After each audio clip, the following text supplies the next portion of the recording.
Is it live yet? Yep, you just said that on air. Oh. Haha. I'm looking for the poster here. Okay.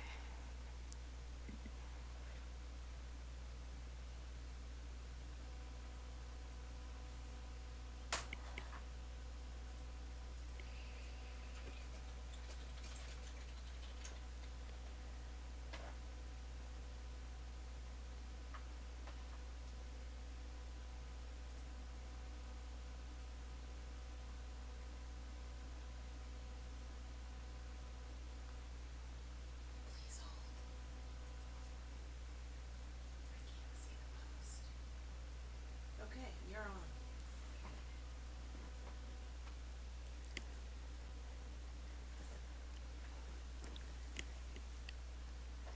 Hey everyone, it's Britton here. Hopefully you can hear me, but welcome to the very first Pigment live stream coloring. We hope you enjoy watching it, and if you've got any questions or comments or anything you would like us to know, just go ahead and let us know on the Pigment Facebook page, and let's get started. So I chose this picture for several reasons. One is which it's a very simple picture. So I can show you guys techniques without getting too finely detailed. And let's see. I want to show you guys, I know that there were a lot of questions and curiosities around shading, and I totally understand. Shading is a massive topic, and there are so many subtle things to learn when it comes to shading. I could probably teach everybody in, several months, but today we'll start with something that I like to call pillow shading. And it's probably the simplest, most easy to pick up method for shading, and it'll make a big difference in how your pictures look. So I will show you that one. And I'm going to use airbrush to start out with. So I'm going to color my cherry here first. And I usually, well, let me let me go ahead and explain automatic, freehand, and advanced. I usually use advanced mode to select multiple things at once that I know that I'm going to color. Like I have 3 cherries here, so I know I'm going to color them all the same color roughly. But this time I'm going to go ahead and start in just automatic mode. And that's just the color inside the lines mode. So I'm just going to start with 1 cherry here. Okay, this is what I call a base color. And usually my base color is a medium between 2 ends. So I know that I'm going to have lighter parts. You can see on my wheel over here, I'm going to go lighter at some point and I'm going to go darker at some point. So this is an in-between color. So I'm going to show you now. I'm going to go darker. I'm going to go around the edge here. And this is pillow shading. And the reason it's called pillow shading is because it's kind of around the edges and sort of fluffy looking, and it has a light spot in the middle and dark toward the edges. And you can see I'm slowly going to move up my color wheel here. A little lighter each time. And this is a kind of blending. You can also, of course, use the really cool blender brush to get this type of effect. And I will show you guys that at some point. Okay, so I'm getting toward the center of my cherry where I know I want it to be lighter. So I'm going to go way up here to this really bright red. I'm going to plug it in there, and it looks really bananas right now, or cherries, if you will. Looks a little crazy, but that's okay, because I'm going to blend up to that point.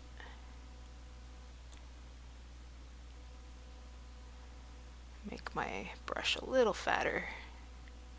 Cover a little more area there.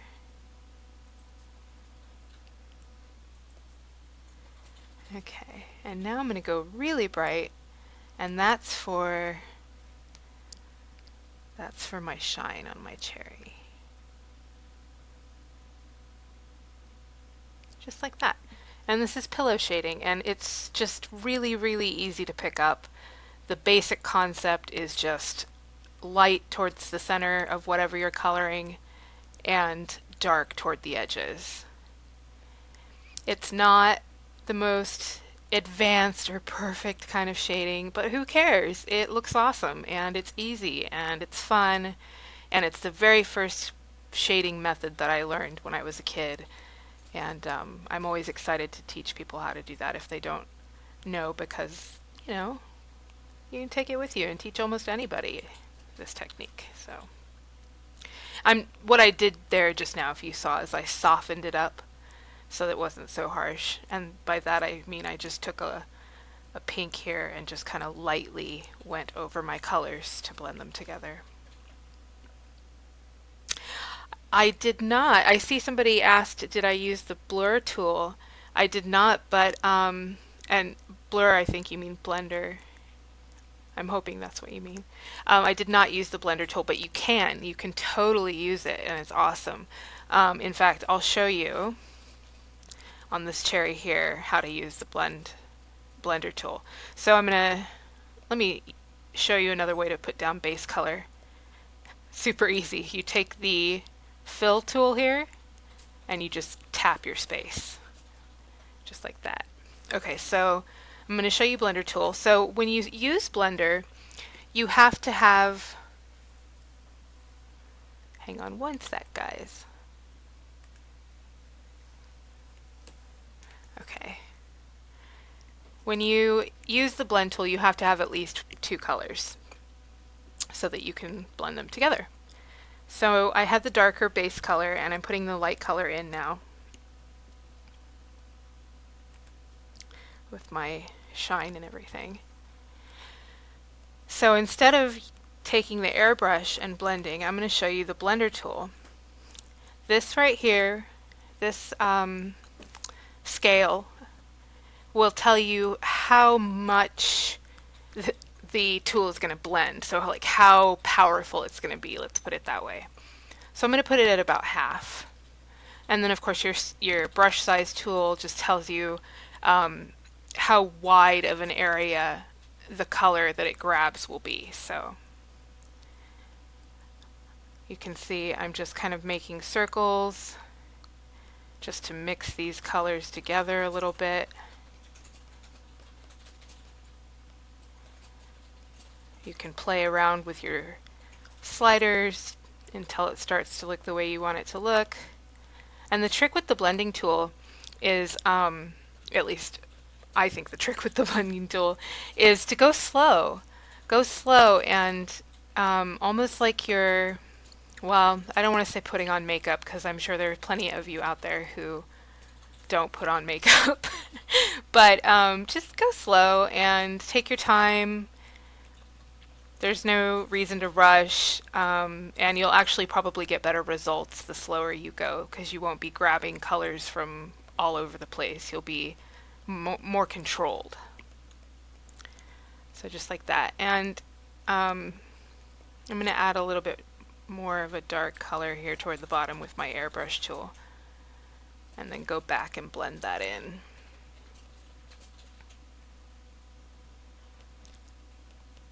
So yeah, it's a really cool tool, lots of uses for it.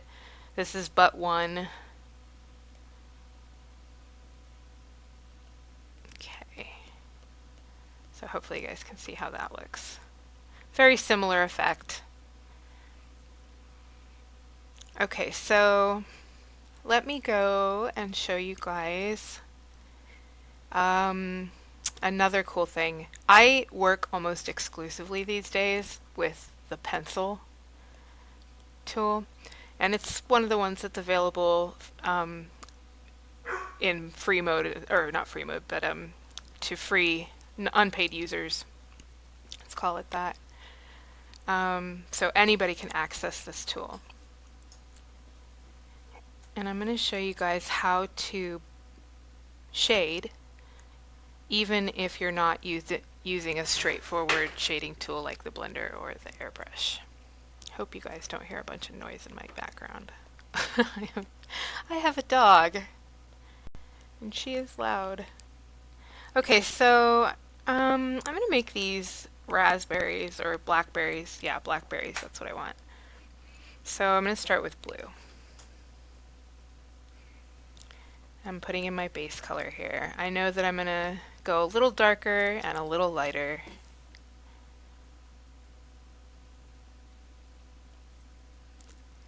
And the reason that I prefer this tool over all the other ones is that it's got a lot of control.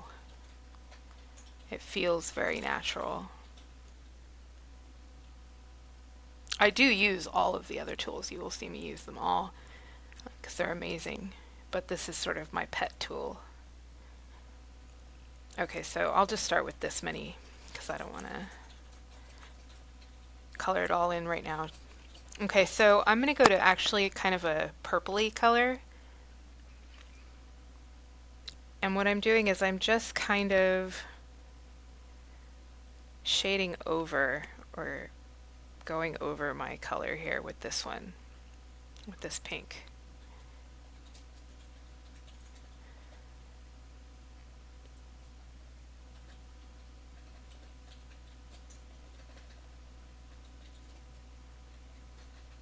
Some places I press a little harder than others.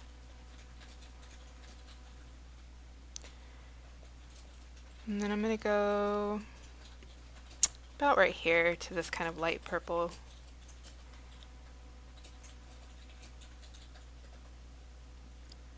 That's going to be my highlight color.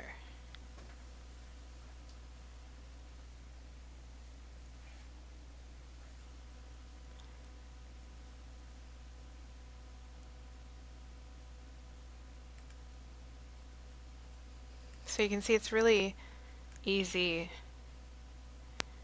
to create shading effects, which I include in that highlights. So shading and highlight effects with the pencil tool. You don't have to use any special techniques or anything. Just same basic concept of dark on the outside, light on the inside. Shine if you need it.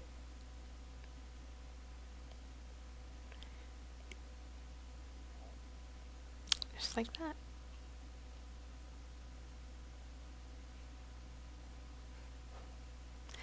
Okay, another thing I want to tell you guys about that I do, I've mentioned before, is reference pictures. And a reference picture is just an image that you have, I've pulled one up here, that you use to kind of guide you. And I liked this one because it includes all of the fruits that I'm working with, so blackberries and cherries and strawberries. And I can look at it and I can kind of see where the shine is, roughly what color things are, and that helps me when I'm going for a more realistic look. There we go. Okay. And if you guys have any questions, just pop them into Pigment there and we'll get those answered for you. Pigment Facebook page there. Okay, so I'm going to show a little more of the pillow shading because I really want you guys to go out and have fun with this technique. I want to see what you guys can create with it. Let me use a big brush size here because I'm going to color in this whole strawberry. Okay. Yeah, I really want to hear you guys' comments because I know that you guys have questions. I've seen you guys ask me in the gallery and on Facebook and stuff like that. So don't be shy. I'm here to answer your questions the best of my ability. Okay, so for my strawberry, with the pillow shading technique, I started with a red and now I'm going to go to this kind of coral color.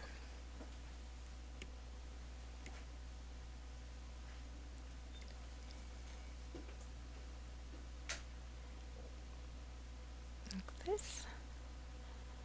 And then way down here to a darker tone. Kind of where my strawberry is hidden behind the other fruits there. I'm going to shade that area.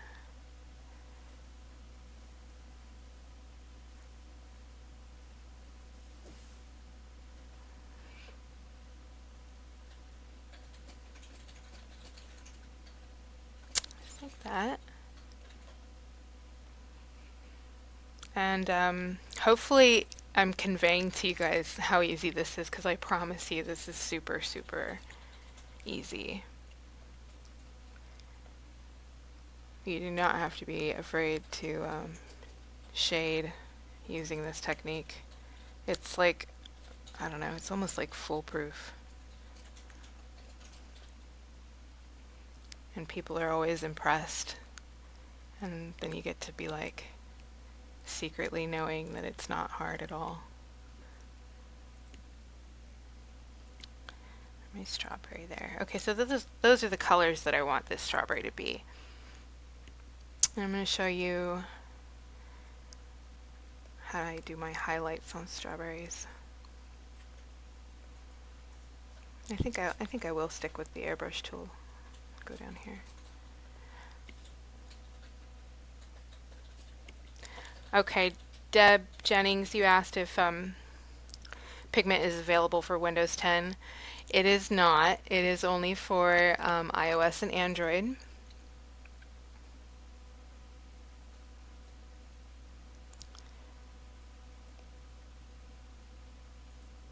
So you can use it on your phone or your tablet.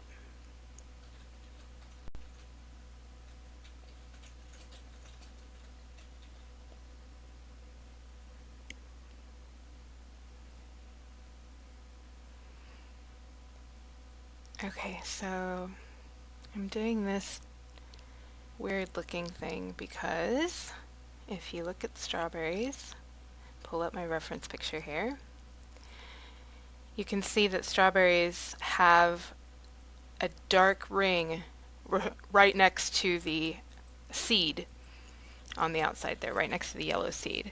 And then right on the outside of that dark ring is a brighter spot, a brighter ring. So that's what we're going to be getting to. And that's why reference pictures are awesome.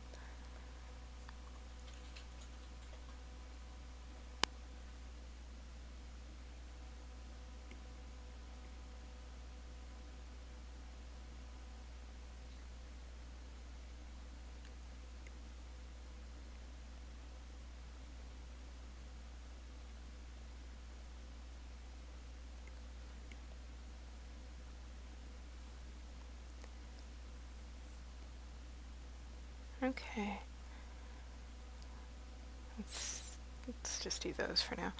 So I'm going to do my yellow seed.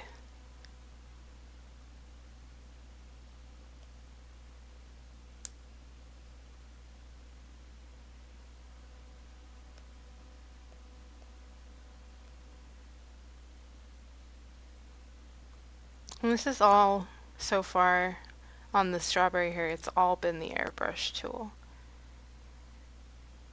But these techniques you can do with literally any of the tools.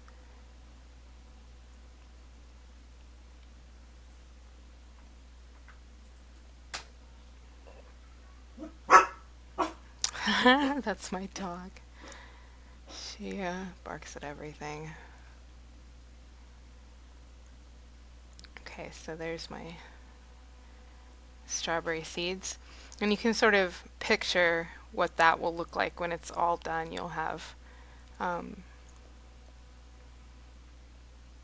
your light spots and your dark spots, and it'll look very three-dimensional.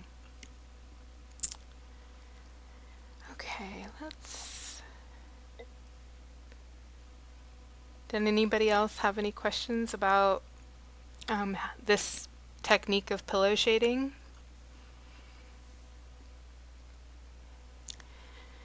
Because I can show lots of different stuff when it comes to shading. I think I had a couple of people ask about cast shadows.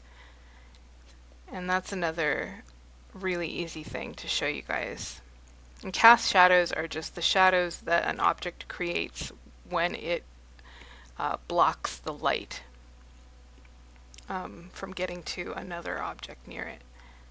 So, for example, I've got this cherry here, and you can see that it's situated. I'll put a yellow area. You can see that it's situated so that there's this space back here that would be blocked by light if the light was coming from the front. So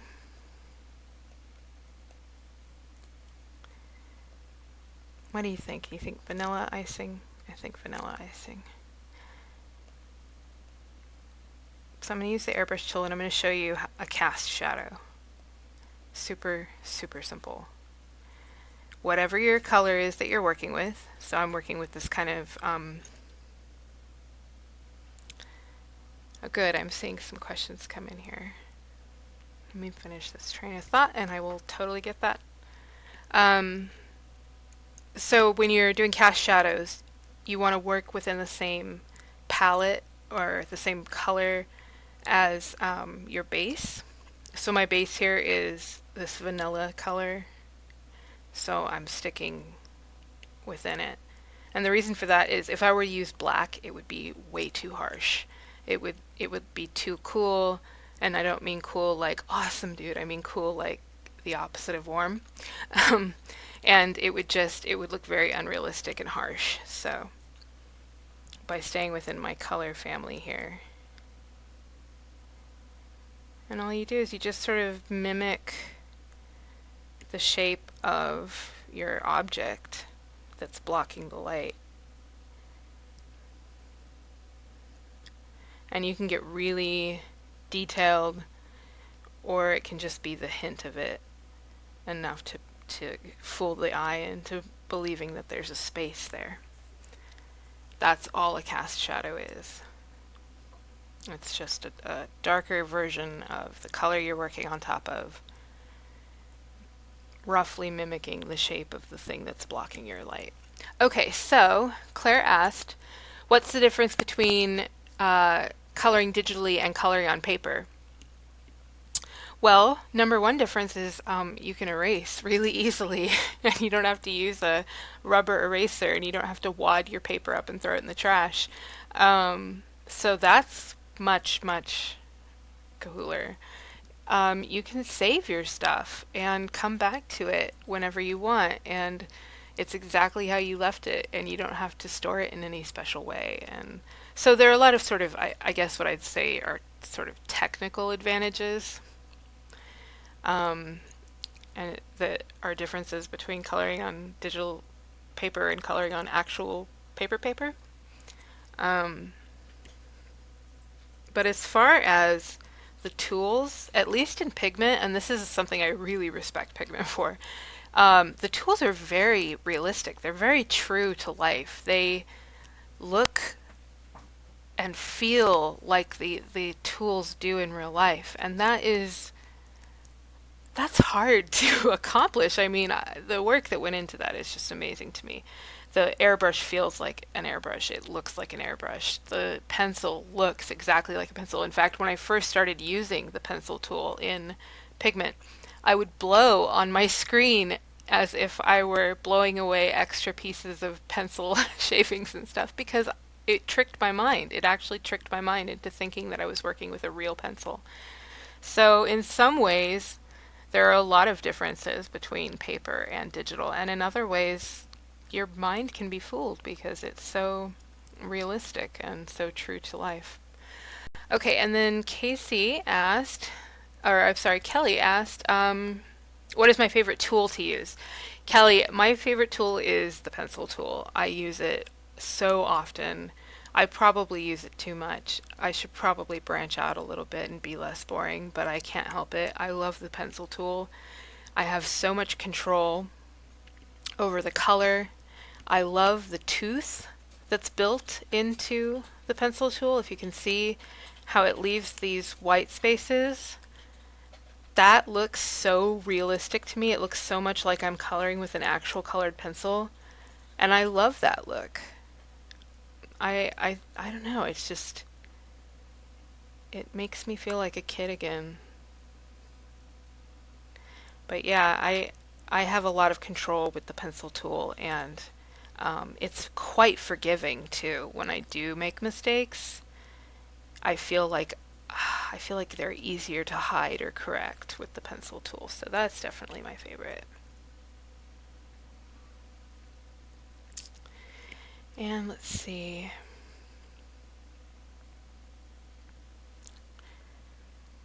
So I guess I'll just finish coloring in these cherries. Finish up my cherries here.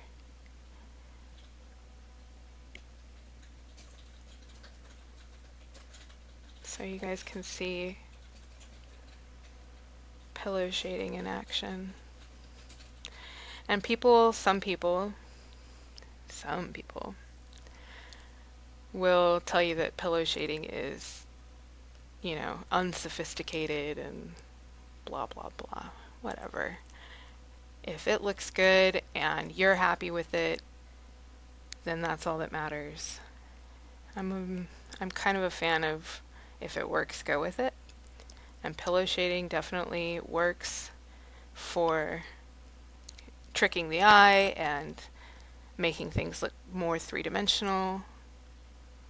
And yeah, it's not the most sophisticated technique, but it's one of the easiest and it's very effective.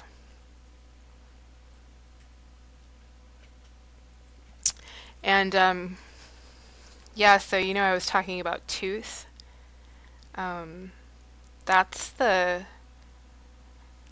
that's a term that's used in the art world to describe sort of the roughness of paper and what different tools look like when they're used on that paper. So the tooth of a paper is kind of like how rough it is, if you will. How much does it bite the color? How about that? How much does it bite and hold on to? Whoops. Let me just let me just color all over this other cherry. Why not? Perfect time to show you the advanced tool and why it matters. Okay, so the advanced tool, I use multi-select because I'm working on this cherry here and I accidentally colored on this cherry when I didn't mean to. So this is a big reason why I use the advanced mode, is it keeps me from making those kind of mistakes. And I am in advanced multi-select, and that means I can select as many, different areas at a time as I want. So I'm going to select these two areas because they constitute this one cherry here. And again, if you're wondering why it's called pillow shading, it's because it kind of looks fluffy, like a pillow, like it's darker toward the edges and lighter in the middle at the fluffiest part, if you will.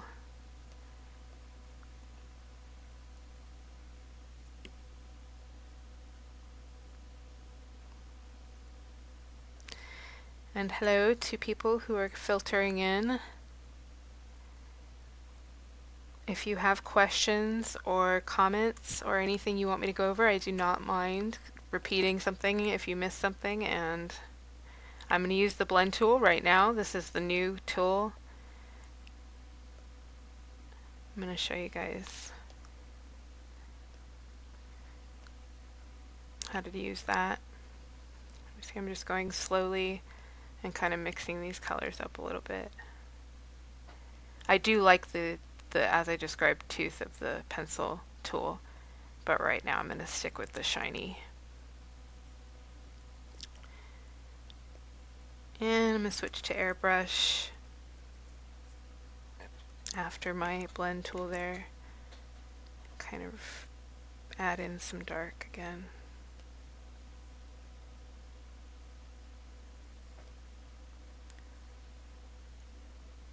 You'll see where my cherry is in the back here, toward the bottom is quite a bit darker than the top. And of course, you know the reason for that. It's because it's being hidden from the light as it goes down.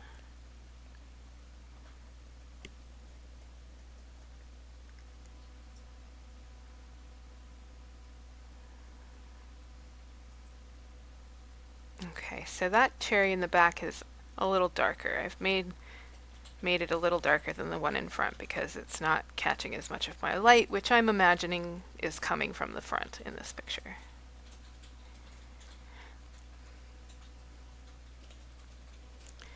By the way, how much are you guys loving the color wheel thing? I was so happy when Pigment introduced the color wheel because it's, I don't know, I'm a control freak, I think is what it is, and I just love having total control over the colors that I use. And I also make a lot of my own palettes. Whoops. Over here, if you go, you've got your pre-made palettes that come with Pigment, which are fantastic. And then you can also create your own palettes. And I do that a lot using the color wheel. I created a neon palette the other day. And I have a palette that's all muted colors, like sort of like pastels, but for jewel tones. But yeah, so the color wheel is just amazing. The outer circle here is your primary color selector. So if you want to work with red, you take that outer circle to red. If you want to go with yellow, you take it to yellow. And then this inner circle here controls how much white or how much black is in that color. So, or if you want to say how bright or how dark it is. So down here, oh, you guys can't see that. Oh my god. You can, okay. Okay. So that would be like a true yellow. And this would be like an almost black yellow. And then over here you have this kind of, you can see, I'm going to color down here, kind of a grayish yellow color, a smoky yellow. So that's how you use the color wheel. You select your primary color on the outside and then how light or how dark it is on the inside. And if you want to create your own palette, of course, you just come over to your palettes menu, click New Palette at the top, and you've got another version of the same color wheel to work with so that you don't have to look down in the corner. It's right in front of you. And then you just add your colors to make your color palette, whatever you want. When you're done, click the green check, and I say click, I mean tap. See, I'm so old school. I'm using computer language, and I really should get in the habit of using tablet language. Tap the green arrow there, or arrow, check mark, rather, and name it, save it, and you can always go back and grab it.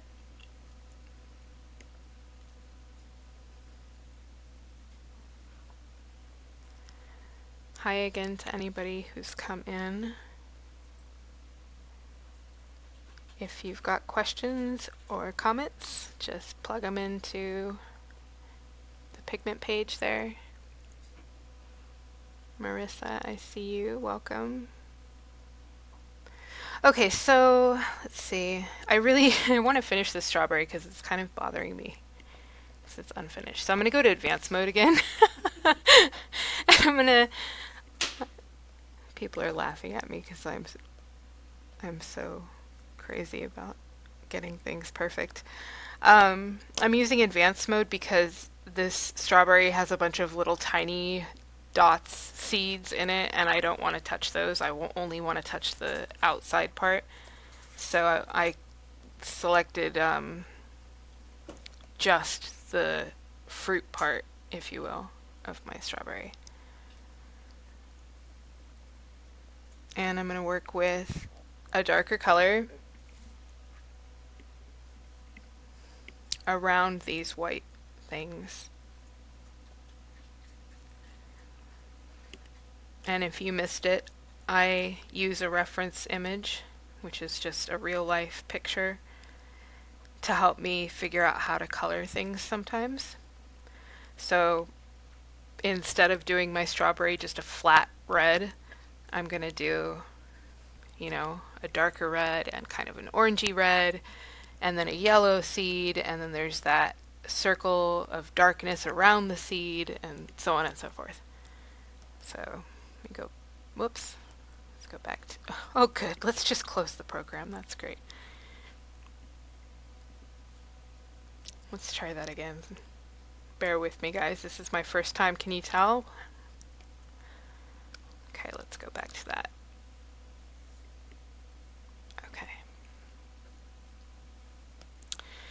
Another cool thing about Pigment is if you do what I just did and accidentally close your program, when you come back, if you choose that image that you were working on, it saves your colors that you've recently used. So you don't have to worry about, oh God, what color was I using?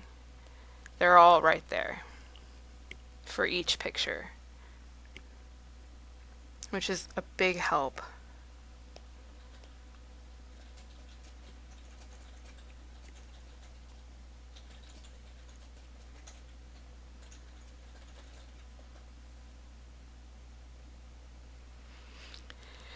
I'm so glad that you guys are enjoying this.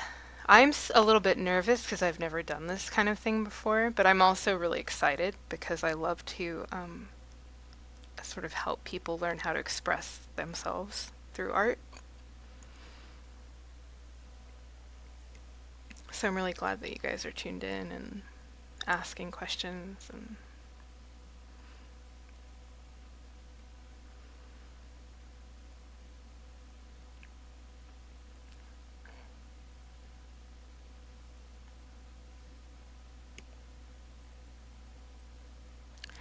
okay. So I've got my dark areas around what will be my seeds.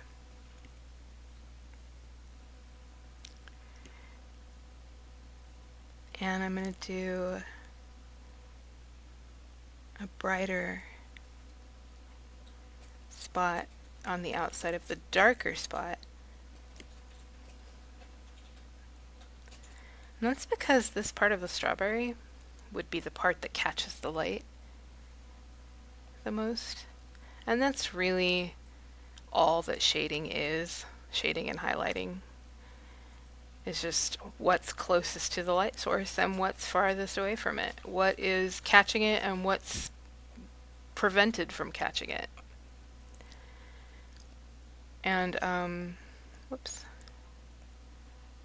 Maybe the easiest way to learn that, aside from just practice, trial and error, is to just look at pictures. Look at the things in real life too. Try to take off your reality glasses. I don't even know what I'm talking about. I just mean look at things differently. Look at them look at them as an artist would. And rather than somebody who's just trying to, understand the world or whatever, look at them through a different lens. Look for the lights, look for the darks. And that over time, if you do that, you will your brain will just start to learn where shadows go and where highlights go and stuff like that. Welcome, Heather.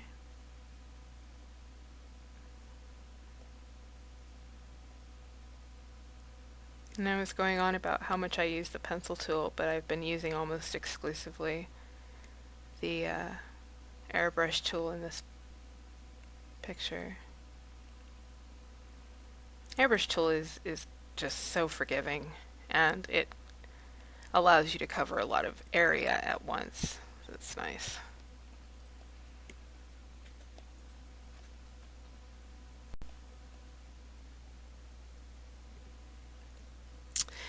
Claire asked what the airbrush tool does differently.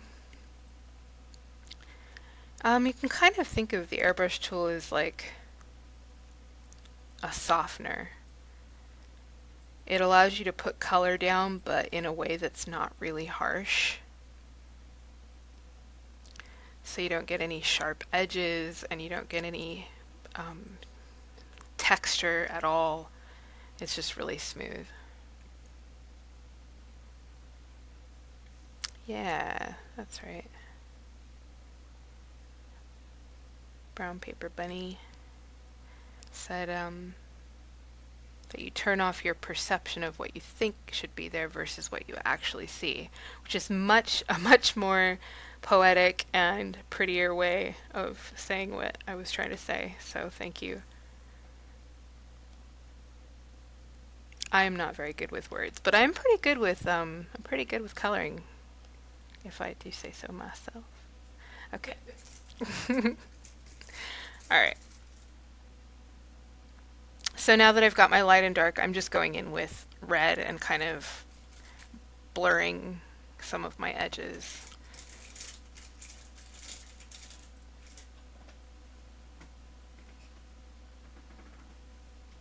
And then I'll go in and do my seeds.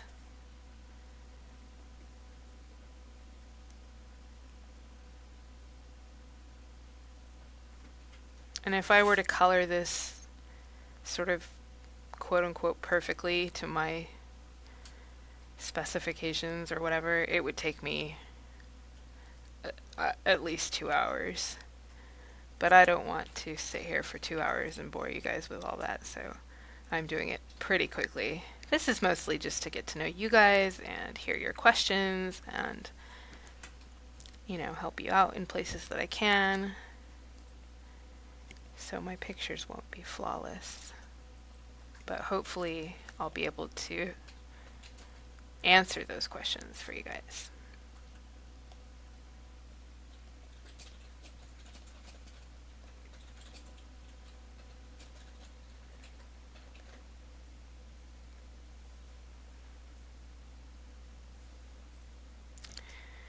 Okay, so Beverly, you asked about importing and coloring other images, which is a fantastic question.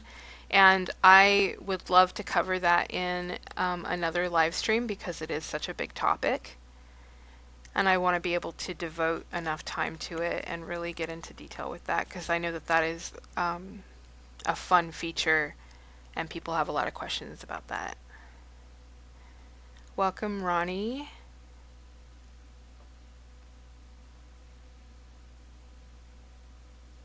Okay, I'm going to do my seeds now, and again with advanced mode down here, and then multi-select allows me to pick all my seeds at once. I'm going to even go over some of the ones that I already put color on, because sometimes you just don't want to sit and color in 50 seeds one at a time, because you've got stuff to do.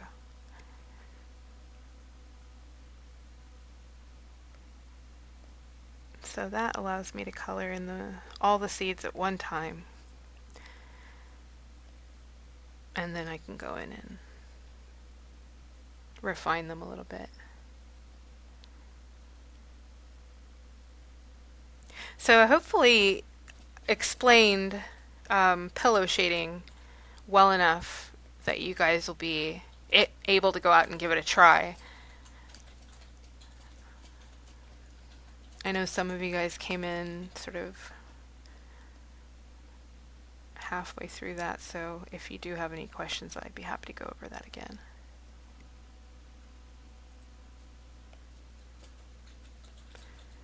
But yeah, pillow shading, just dark on the outside, light on the inside. Works with almost any picture. So let me see here. Let me turn this off and see what I've got. So I'm not super thrilled with this strawberry right now, but it's okay. I'll work with it. I'll get around to making it perfect someday.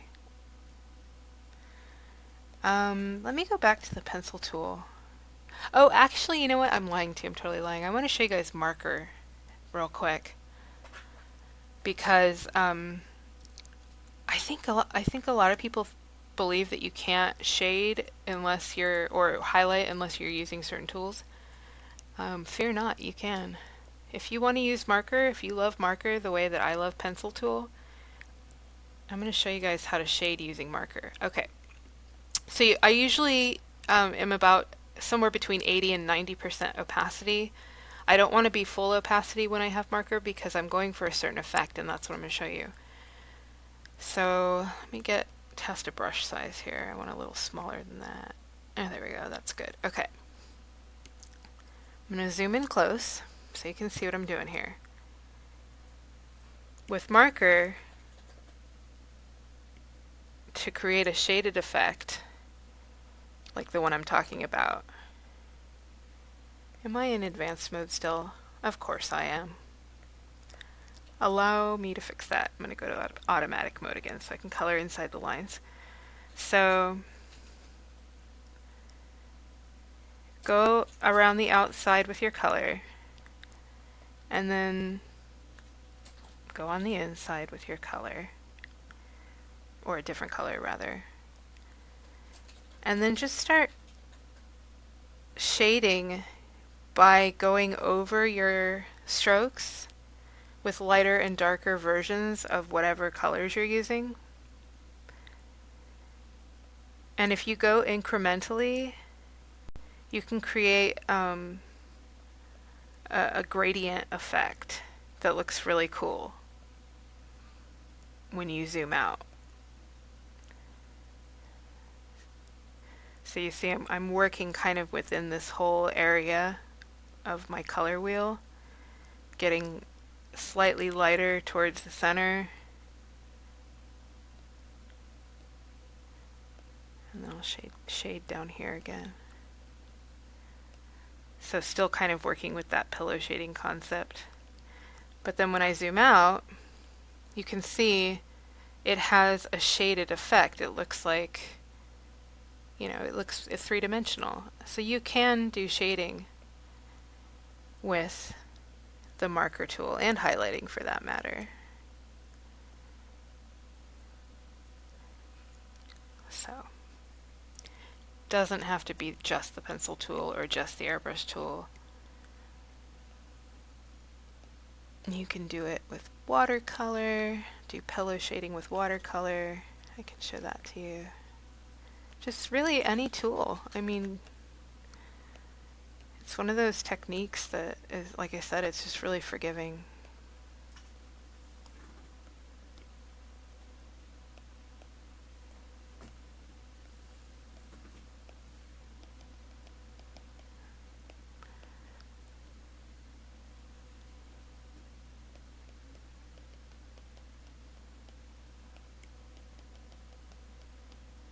Just like that.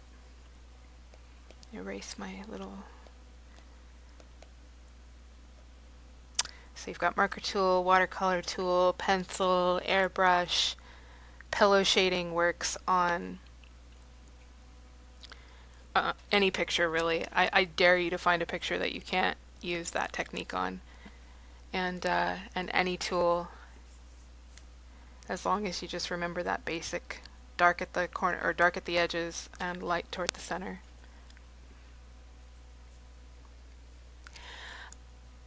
Let's see, Claire asked, do I color in freehand? I do. I do often color in freehand mode, and Claire's talking about this mode here. Freehand is really cool for when you want to just get a lot of color down on the paper and you don't want to worry about lines, like you've got this idea in your head of what you want and you just don't have time to mess around. And so you just want to, you know that you want to have a little bit of light green there, and you know that you want to have, some brown or some yellow over here, whatever, right? It's freehand mode, and it looks like a total mess until you go back to automatic and pick up your, whoops, let's not accept calls, shall we? Pick up your eraser tool and get rid of that excess stuff. Go to automatic. Make sure you're in automatic mode so you don't erase what you just put in. And that's where freehand mode really shines, is allowing you to just freely put color down and not have to worry about staying perfectly inside the lines, because that's what automatic mode will do for you when you go back in with your eraser. That's probably the #1 way that I use freehand mode. Freehand mode is also really good for, like, if you want to go in and add details and you don't want to have to worry about the lines that already exist in the picture. Like for example, I have this leaf, right, and it's got black lines on it, but I want more of them. So in freehand mode, I can just do this or whatever, right? And it's ignoring the lines that are there and coloring right over them. So that's something else. That looks terrible. You should never do that. But you get the basic idea. You get what I'm talking about, right? Of course you do. You guys are smart. So yeah. I'm looking forward to seeing what you guys do with pillow shading. I know that anybody can master that technique. It is fun, it's easy, it works on everything. It's the difference between, that flat color picture and that picture that just pops off the page. So, this app, Nazia, you asked, hopefully I pronounced your name right. You asked what this app is. This is Pigment by Pixite, and you can find it on the App Store. It is available for Android and iOS. And there is a free version and there is a subscriber version.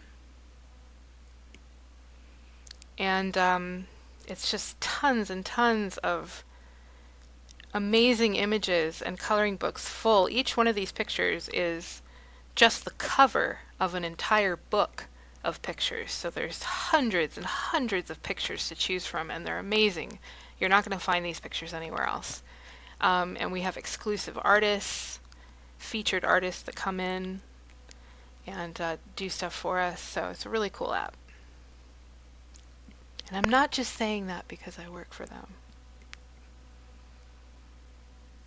Okay, so let me pull up this again. Well, I think we're almost up on time here, but thank you guys for coming in for my very first live coloring streaming. I was really nervous, but it's cool that you guys are here and asking questions, and it's cool to be able to tell you how I do my stuff and hopefully see you guys go out and create your own things with what you've picked up from me. Yeah, I'm having a good time. So if there are any other questions that you guys have or anything that you really want to see in the future, because we're going to continue to do live colorings like this, coloring sessions where you guys can come in and watch and chit chat with me. So if there's any ideas that you have, definitely let us know, because we will do videos for those and we will incorporate your ideas and answer your questions and all that kind of stuff. And you can ask at any time. It can be now, it can be in an email, it can be in a comment somewhere later. You can watch the tutorials and comment there on YouTube, all that kind of stuff.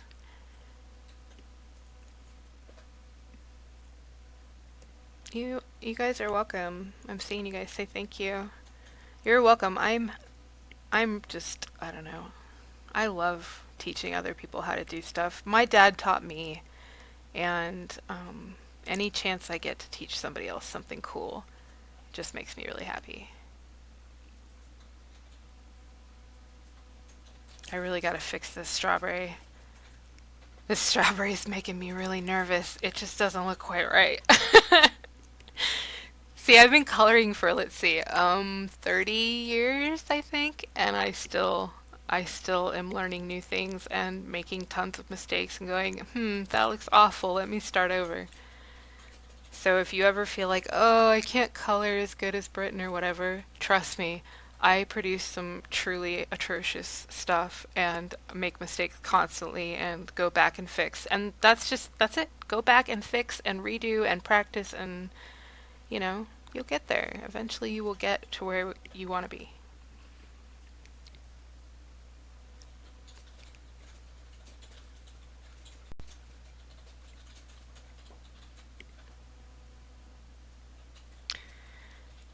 Okay, guys, we're going to wrap up. Thanks so much for coming by, and I'm going to do this again probably in a couple weeks, and I hope that you guys tune in for that too. Talk to you later.